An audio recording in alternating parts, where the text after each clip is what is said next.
When the hearing begins, I ask that anyone attending in person and wishing to provide testimony raise their hand and wait for me to call on you, and then we'll move you up to the microphone station so you can present your testimony. We will also be monitoring online the comments that we get in, and I will push those out to the audience so people can see the comments that are coming in online. There are handouts. In person, you have some handouts, but also on GoTo, you have the handouts available. If you press on the handouts button, you'll be able to see the handouts that are included. As you can see, there's a considerable amount of public interest in this draft general permit. We have well over 100 people attending online, I believe, as well as about 25 here in person. We've already received over 2,000 comments in our online comment portal, but I did want to let folks know that we are extending the comment period to January 16, 2025. Or sorry, 2026.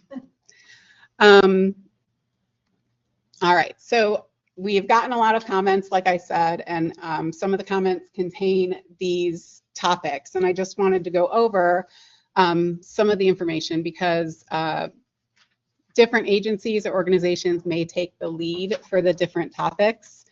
Let me take a sip really quick.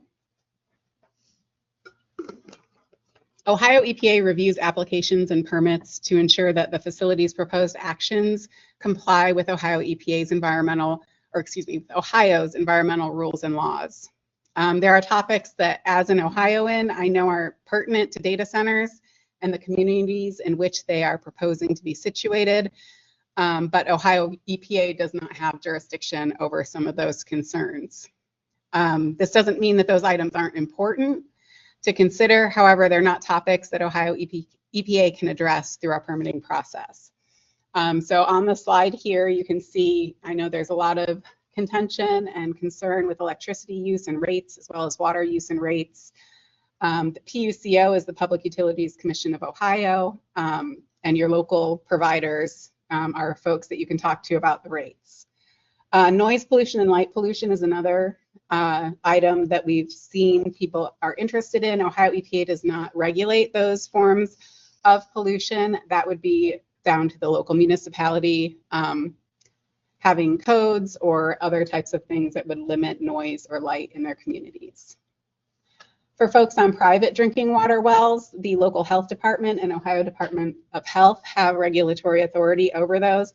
Ohio EPA has regulatory authority over public drinking water works.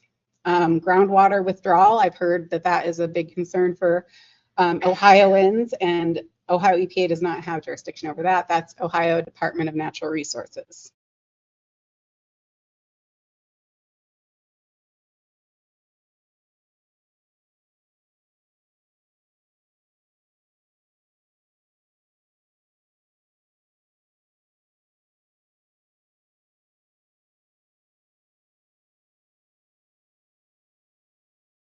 Stop it. Ohio EPA cannot. We review things based on Ohio's environmental rules and laws, and if they meet those, we are obligated to draft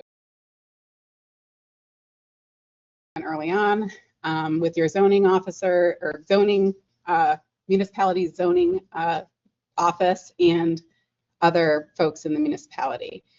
And also, there's been quite a few news stories recently about public health concerns, human health concerns with relation to data centers.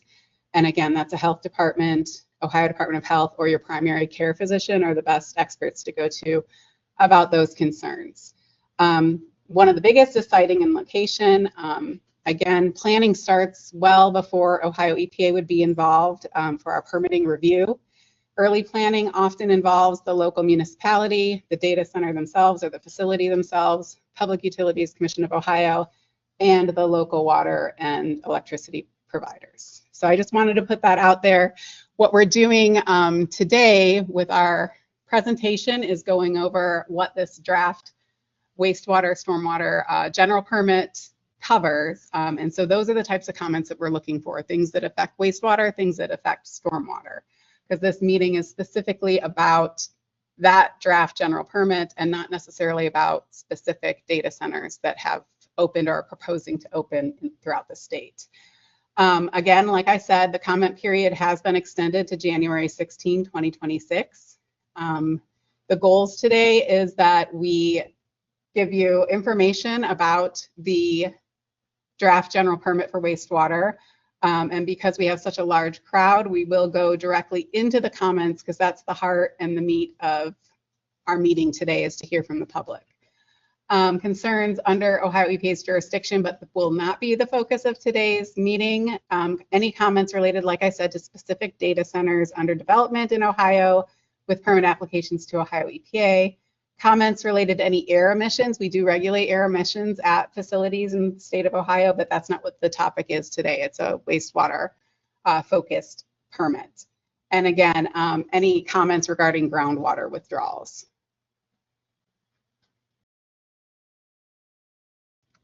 All right, so I will go ahead and pass this over to Allie to talk a little bit more specifically about what's going to be contained in, or proposed to be contained in, the draft permit. Okay, thank you. So like Mary said, discharges to wastewater to surface waters of the state must obtain a wastewater discharge permit. That's our National Pollutant Discharge Elimination System, or NPDES permit. So some general information, and then the purpose of this permit I'm going to discuss here. So this new general permit, OHD 501, was public noticed on October 31st, 2025.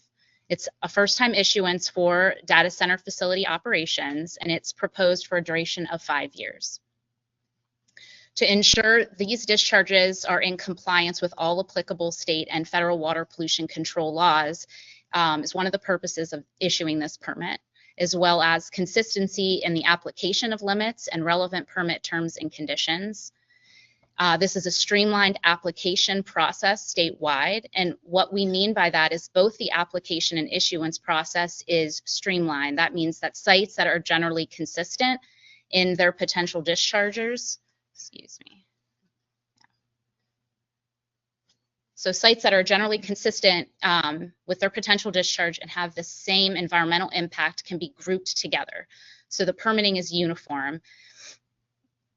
And those application requirements, which I will explain later, include that the water that is being discharged needs to be tested, and it also requires, through the application process, an Ohio EPA review. And I'll get into that in another slide. Also, this permit will authorize new dischargers, and it goes through what we call the anti-degradation process. The anti-degradation process ensures that the existing use of the water body is protected. So in other words, anti-degradation is the procedure to determine that a discharge is necessary before allowing it.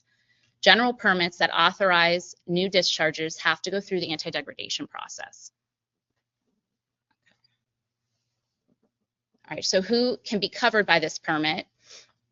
And data center facility operations are generally defined by what we call the Standard Industrial Classification Code, the SIC code, and that is a data processing and preparation. So that's what is being covered by this permit. It's for existing and proposed operations. Existing point source discharges, that would be discharging to surface waters of the state, or anything prior to July 1st, 1993, or those facilities that already are covered under an existing permit. And then proposed permits would be, proposed facilities could apply for coverage. The types of wastewater that would be covered are both wastewater discharges and stormwater. The specific types of wastewater discharges would only be applicable to these, which I'll point out. Non-contact cooling water, that's once through or recirculating. Non-contact cooling water does not come into contact with any, would only come into contact with equipment in the facility. So there would not be any contact with the process operations, and it's used only to convey heat from the facility. There are other non-process wastewaters that can be covered, or what we call low volume wastewaters, includes cooling tower blowdown, boiler blowdown, and air compressor condensate. In addition, stormwater would be covered. That would be anything associated with the industrial activity from the site. And that's any area where stormwater runoff may come into contact with contaminants from the industrial activity. That includes the generator areas, fuel or chemical storage tank areas, anything outside that for the equipment storage, or loading and unloading areas. This does not cover anything that we call like a co-related activity, such as power generation. So that's particular to these things that this permit would cover.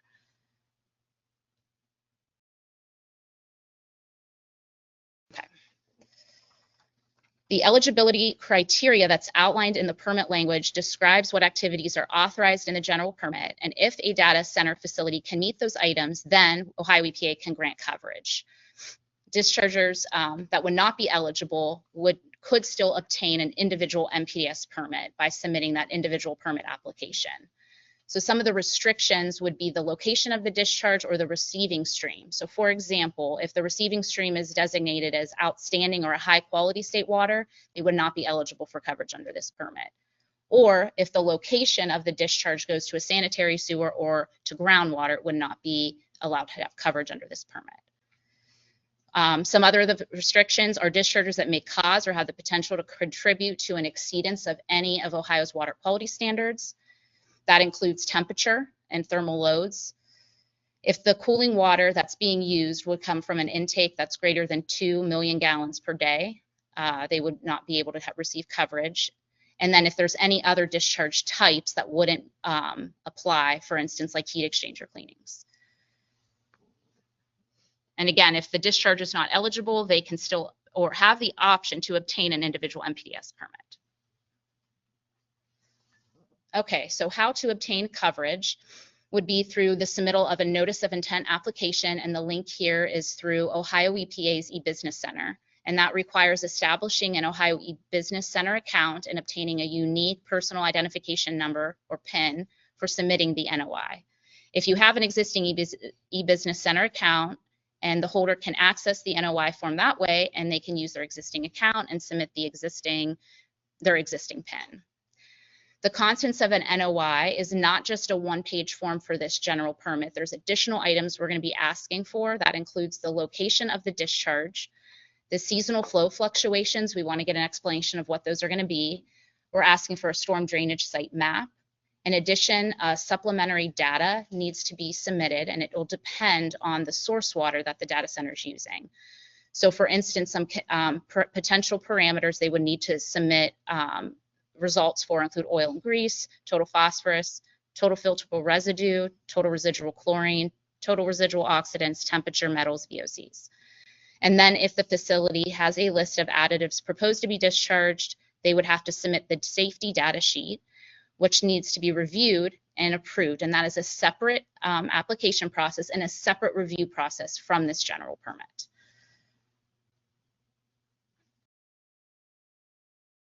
Okay. So this permit also includes discharge limits and monitoring requirements through 2 outfalls. The first outfall 1, would include the wastewater or the stormwater if it's mixed.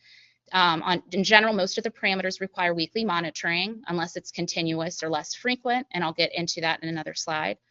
The limits that are included are based on Ohio's water quality standards. Limits that are applicable are for pH, total filterable residue, which is also known as total dissolved solids, total residual chlorine, and total residual oxidants.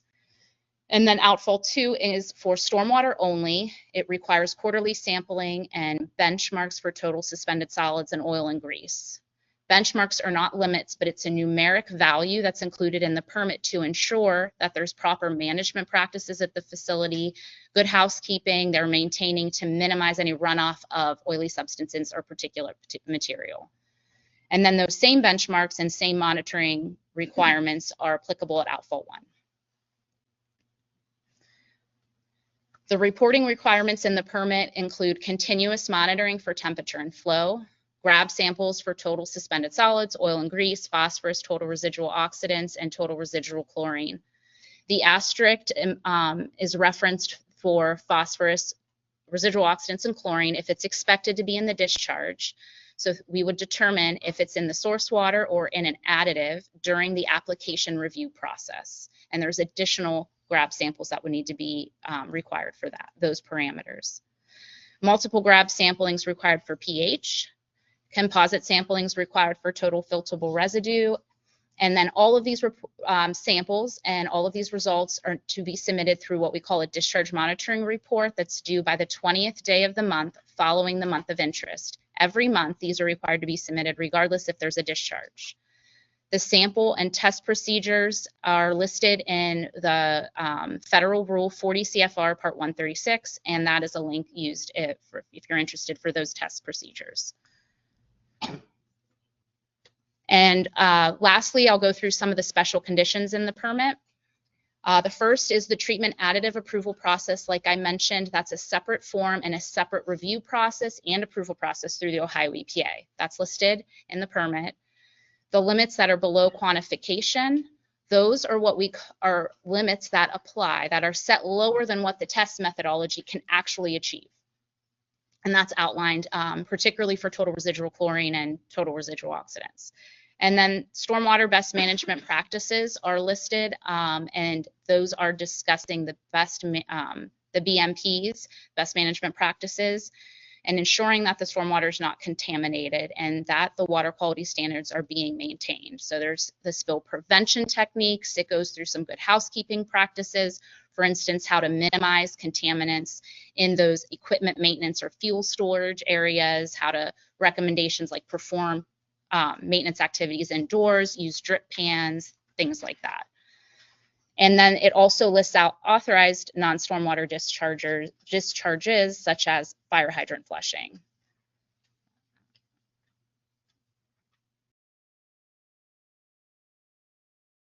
What I do want to mention, data center operations, they are not regulated in the industrial sector that's covered by Ohio's Industrial Stormwater Multi-Sector General Permit. They're not one of those categories that is regulated. So as part of coverage under this general permit, the stormwater is being regulated, but it's not including all the multi-sector general permit requirements. For instance, this permit does not require a stormwater pollution prevention plan.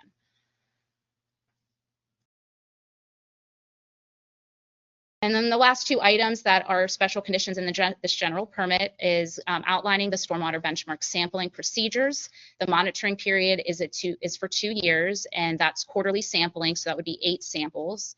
They need to sample within the first 30 minutes following the preceding event by 72 hours. So that sample collection process is outlined in this permit. It has to be a grab sample from a discrete location, such as a pipe or sheet flow. And then pesticide applications can be applied in accordance with the product labels, and then it requires that those pesticides used, the documentation is on site. Okay.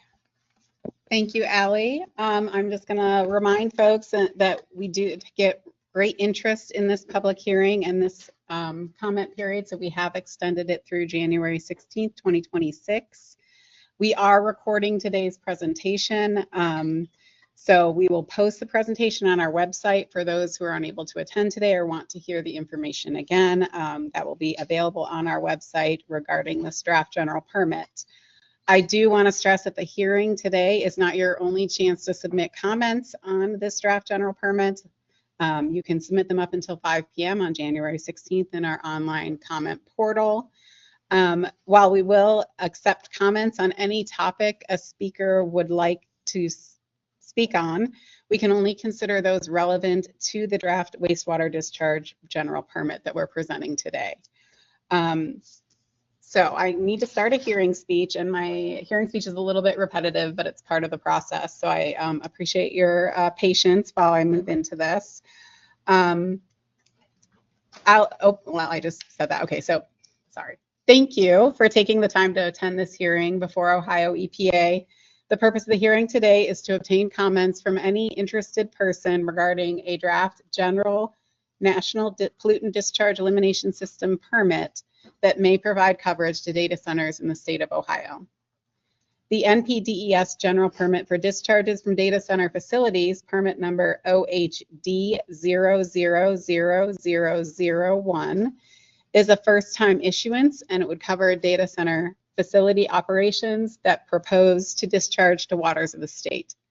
Both wastewater and stormwater from the data center facility are proposed for coverage with this permit. All interested people are entitled to attend and be represented and to present comments concerning the general draft permit or draft general permit.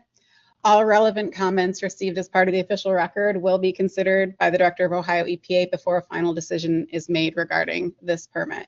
To be included in the official record, written comments must be received by Ohio EPA by the close of business, 5 p.m., January 16, 2025. These comments can be submitted today or entered into the online comment portal at ohioepa.commentinput.com, and that address is on the screen. We also, for those who would like to scan a QR code, you can do so on this screen. All relevant comments received by the close of the statement receive the same consideration regardless of how they're submitted, whether it's here today or via the portal. Any written statements received after January 16th may be considered as time and circumstances permit, but they won't be part of the official record for this comment period. This hearing affords the public an opportunity to provide input. Therefore, we will not be able to answer questions during the public hearing today. Relevant questions and comments submitted during your testimony or via comment during the comment period will be addressed in a document titled the response to comments, and the director, after considering the program staff's recommendation and public comments, may issue or withdraw the permit. Once a final decision is made by the director, the final permit decision, along with the response to comment, will be made available to anyone who requests a copy. Final actions of the Director of Ohio EPA are appealable to the Environmental Review Appeals Commission, which is a separate board from Ohio EPA and reviews cases in accordance with Ohio's environmental laws and rules. If you do have a question, you can submit your comment as your question in your comments and your testimony, and we will address your concerns in the response to comments. For our online attendees, you can see on the screen here how to submit your comments by clicking the question mark icon and typing them into the questions pane on your attendee interface. So I will now open the floor for our in-person attendees who might like to provide comments. Due to the high volume of comments we might receive today, I ask that our in-person participants submit their comments within 5 minutes. After our in-person attendees have presented their comments, I will review and share comments received from our online participants. I'll read the name of the person submitting the comments and will publish the complete comment entered into the GoTo app for the audience to view. Alrighty, so if we can pass the mic down to the end, and if folks want to raise their hand, when you are ready to proceed with your testimony, I just ask that you state your name and spell it for the record, and then you can start your testimony. And we'll be speaking at the end of this table here.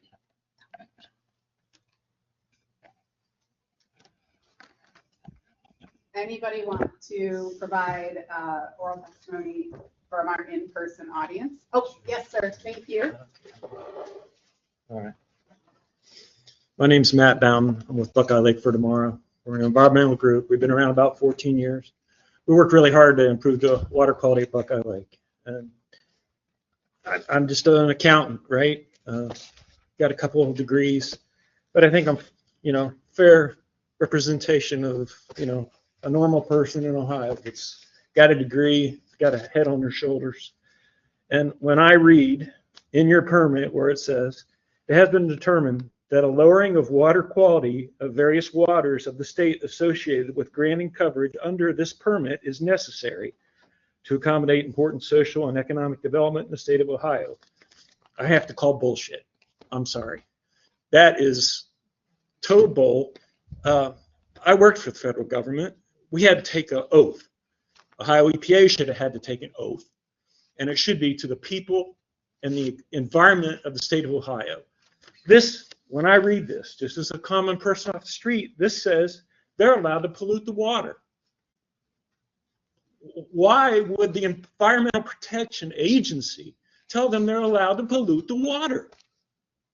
There are plenty of ways that they can handle this, using filtration, putting in wetlands. There's plenty of things that they can do so that they don't have to pollute our waterways. Also, in your 34-page document, it says like they can't dump into the lakes and stuff like that, but you don't cover a lot of other things. You don't cover canals. The state of Ohio is full of canals. Canals are extensions of the lakes. You don't cover them. Most of them are stagnant these days. The only time that they're really active is in the spring when the rains come in and then they flood the local lakes. And you're not covering things like that. I'm seriously concerned that all the work we've done out of Buckeye could be destroyed if they're allowed to do this. You're going to let them pour